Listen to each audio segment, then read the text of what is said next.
নমস্কাৰ news in আছামিজৰ অন্য কেইবাটাও নতুন খবৰৰ মাজলৈ মই নয়নমণি আপোনালোক সকলোকে স্বাগতম জনাইছোঁ। এই চেনেলটোৰ জৰিয়তে আপোনালোকে পাব ৰাষ্ট্ৰীয়, আন্তঃৰাষ্ট্ৰীয় আৰু ৰাজ্যিক খবৰসমূহ। গতিকে চেনেলটো ছাবস্ক্ৰাইব কৰি বেল বুটামটো টিপি ল'ব আৰু অল নটিফিকেশ্যন অন কৰি ল'ব যাতে মোৰ অনাগত ভিডিঅ'সমূহৰ নটিফিকেশ্যন আপোনালোকে সময়মতে পাই থাকিব। আহক এতিয়া আমি খবৰকেইটা চাওঁ। উত্তৰ প্ৰদেশ চৰকাৰে অতি সোনকালে বলবৎ কৰিব 2 সন্তানৰ আইন। ইতিমধ্যে এই আইনৰ ড্ৰাফ্ট প্ৰস্তুত কৰা হৈছে। উত্তৰ প্ৰদেশ আৰু বিহাৰৰ জনসংখ্যা বৃদ্ধিৰ হাৰ ভাৰতৰ ভিতৰত সকলোতকৈ বেছি। এনেদৰে যদি জনসংখ্যা বৃদ্ধি হৈ থাকে 2050 চনলৈ ভাৰতে জনসংখ্যাৰ ফালৰ পৰা চীনকো পিছ পেলাব। উত্তৰ প্ৰদেশে 2035 চনলৈ 29 কোটি জনসংখ্যা ৰাজ্য হৈ পৰিব, যাৰ ফলত দৰিদ্ৰতা বাঢ়িব, পানী আদিৰ সমস্যাই দেখা দিব আৰু নিবনুৱা সমস্যা বাঢ়িব। নীতি আয়োগৰ এটা সমীক্ষাৰ মতে উত্তৰ প্ৰদেশৰ এগৰাকী মহিলাই 3.1 সন্তান জন্ম দিয়ে আৰু বিহাৰৰ 3.3 হৈছে বহুত বেছি।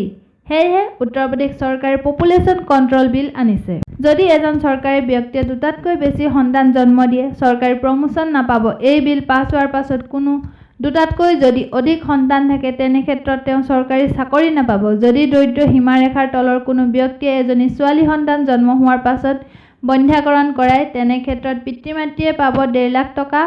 যদি ল'ৰা হয় তেতিয়া পাব 80,000 টকা। দুটাতকৈ বেছি থকা ব্যক্তিয়ে নাপাব চৰকাৰী সুবিধা। কপা ফুটবল খেলত আৰ্জেণ্টিনাই বিজয় সাব্যস্ত কৰিলে ব্ৰাজিলৰ বিৰুদ্ধে। আৰ্জেণ্টিনাই 1-0 ব্যৱধানত জয়ী হৈছে।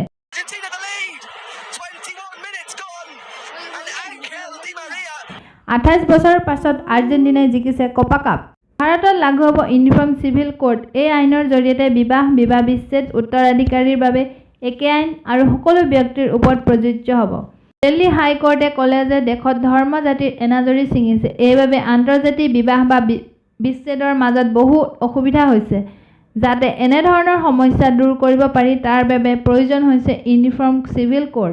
এতিয়াৰ পৰাই ল'ৰা-ছোৱালীয়ে গেম খেলাৰ ওপৰত লক্ষ্য ৰাখিব চৰকাৰে। বিশ্বৰ ডাঙৰ গেমিং কোম্পানী টেনচনে এটা নতুন পদ্ধতি উদ্ভাৱন কৰিছে, মিডনাইট পেট্ৰল। এই কোম্পানীটোৱে বহুত সময় ভিডিঅ' গেম খেলাৰ পৰা ল'ৰা-ছোৱালীবোৰক বাধা দিব। এই কোম্পানীটোৱে এটা নতুন পদ্ধতি লৈ আনিছে চাইনাত।